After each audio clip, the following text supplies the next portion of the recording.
Welcome to part 70 of Final Fantasy VIII, and this would have been 2 parts ago had Bahamut not wiped the floor with my party.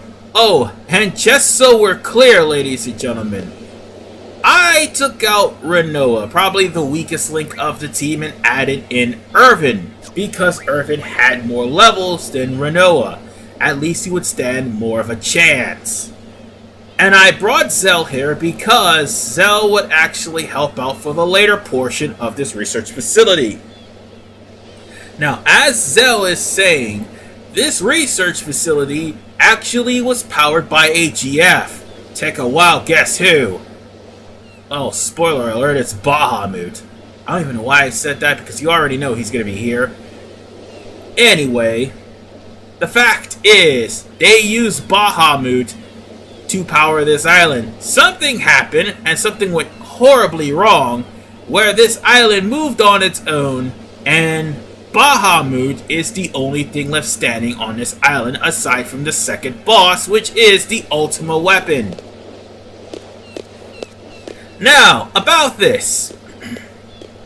It would be in your best interest to walk in this area. Yes, I mean stroll in this area. Because, God forbid if you run, you will activate random encounters. And if that doesn't activate random encounters, that blue light that is freezing on the car, no wait, that blue light you see that's on the car, okay, the blue light will cause random encounters. There, happy? God, I can't believe I'm stuttering. But yeah, we're gonna have to go through random encounters because, unfortunately, past me tend to get easily tricked. Sometimes the core tends to fake you out with its timing. It's sort of like the Cactuar hunt in Final Fantasy X, except there's no time limit, but it's much more punishing. Because there's no time limit.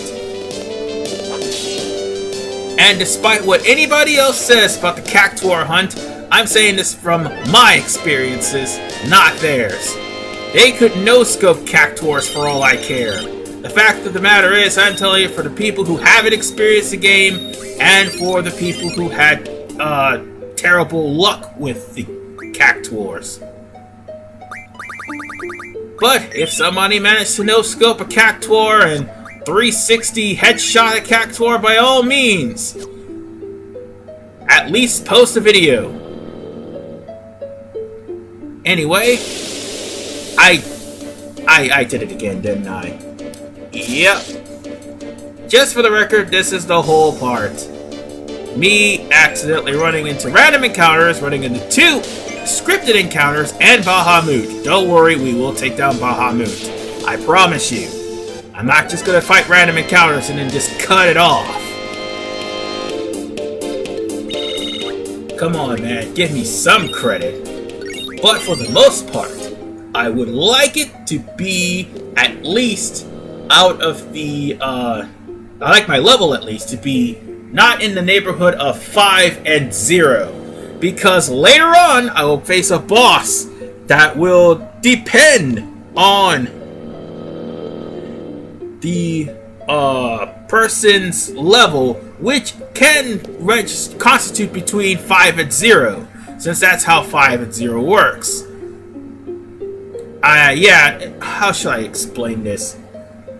I'm referring to the Omega weapon, which has level 5 death and everything in the multiples of 5, which basically is 5 and 0, would constitute to instant death for Squall, which is why I'm glad that I managed to get him out of level 60, or 65, whatever. So the point is, you're walking slow, and you're trying to reach the core without activating the random encounters. Oh, god damn it! This is exactly what I mean by it trips you up. You have to wait till the crystal's completely done resonating. But here's the problem with that. Every time the crystal is about to shut off its resonation, it flashes once more to make sure that you're trying to move. So it tries to make sure that you're moving when it does that, but when you're completely still, you can keep going. However, here's the thing about this. You're going to be inching closer and closer and closer to the machine to try to, touch it.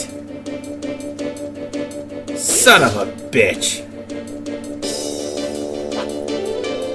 One thing is perfectly clear, man.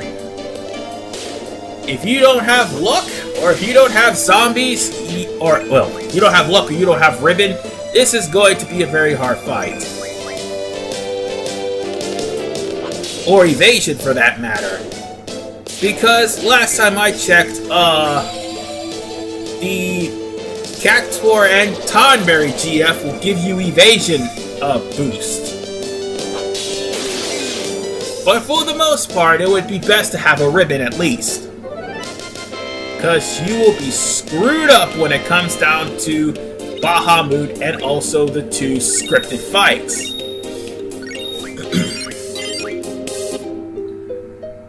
Now then, to try to make myself not sound like I don't know what the hell I'm talking about things of this nature right here. You need this. You need this. Ribbon is your friend. And if not Ribbon, then Zombie. Oh, right. He just has high luck. That's what it is. And yeah, I did do a lot of grinding. And I am taking off initiative, which is kind of a stupid thing for me to do. But at the same time,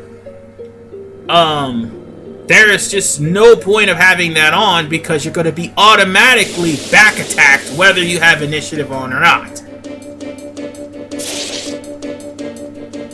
Can I not run into this enemy? Thank you. But this part is actually pretty special. How special are we talking about? Well, once I manage to, get through this, I still take damage from that, but at least I don't get poisoned. That's a good thing. Alright, we're at level 64. No, Squall's at level 64, and the others are not in the increments of 5. That's good. But I gotta wait till this light goes off completely. Damn it! Let me pass! But as I was saying, there are 2 scripted events, and they're like 2 ruby dragons, basically. I did lose track of what I was saying. But now we've come to this part, and as soon as you're asked, do you wish to fight, just say it's not our will to fight. And you come with a dragon, and as I was saying, there's going to be a special someone showing up. Because as soon as we start the fight, this happens. Yeah. And just in case people did not get to see Zanken Tetsu because I actually beat this guy before the 20-minute time limit, this is what happens if you fail to beat Odin in that time limit. And by the way, Odin comes out randomly. So if you don't see the rainfall, he's not going to come out at all. Kinda wish that he did for this next fight. Coulda helped me. Coulda helped me tremendously. So go for never, because if you say, yeah, there's nothing I can do, you'll be kicked out of the research facility. Now this guy will constantly attack you from behind, regardless if you have initiative or not. So there's no point in keeping initiative on. However, he hit Zell really hard. So it'll be in your best interest to have somebody at least with recover. Or at least revive. I thought I had enough defense, but he kind of took me from behind. So there was not much I could do on that note. At least revive Zell, that would be one thing. So I'm gonna go on ahead and put on an aura, just in case, so I can make this battle go by quickly. So immediately revive well, actually, you just call in Alexander for this, but immediately revive, any fallen party members and recover anyone who is at a really low health because this thing really hurts, as you saw with breath. But yes, be aware that this thing is weak to holy. And make sure you land the meltdown before you start this fight. I should have did that first. That would have actually made the dragon go down faster. But from the way it looks, I probably won't need it. That one back attack just threw us all off, but for the most part, at least we can recover. That, ironically, was not what destroyed me. What actually destroyed me was the fight coming up. Alright, we got one more Renzo Kukin, and let's go to town.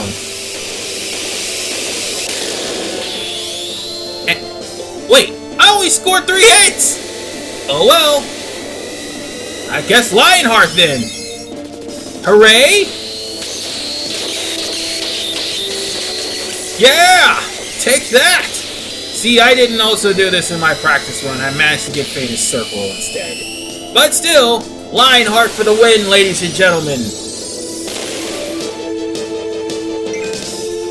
And with that, both Ruby Dragons are down. So now, we come to the final option once we get through the credit. Well, once we get through all the leveling and stuff like that. Well, good, I need Fury Fragments because, well, I need to refill my auras. Anyway, when he says this line, go for the invisible, option. So, once you get the invisible option, which is obviously can't be seen, but you gotta scroll down 3 times, you'll end up activating a fight with Bahamut. This guy kicked my ass. So, what you want to do, something that I didn't do the first time around, immediately, because I forgot to junction this thing, immediately use Doom Train. Doom Train will pretty much, put series of bad stats onto Bahamut.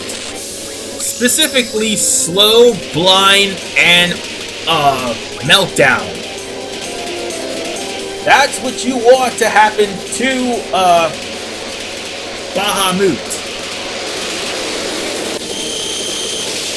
It's basically a bad breath if you want to be more specific. If you had Quistis with Aura, you could just cost bad breath,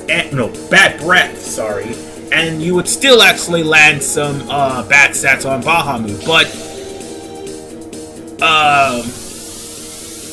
Doom Train just ignores defenses to a certain extent. Don't quote me on that. Anyway, we've got Aura, and I think Irvin's got his limit break, I hope. Now then, if I remember to shoot... Oh god, I forgot how to shoot! I forgot how to shoot! Son of a bitch! I forgot how to shoot! Oh my god! I failed miserably! That's like the first time that has ever happened to me! Normally I get his overdrive on point! But Squall will have to make it up. Whatever the case, Squall pretty much will destroy Bahamut.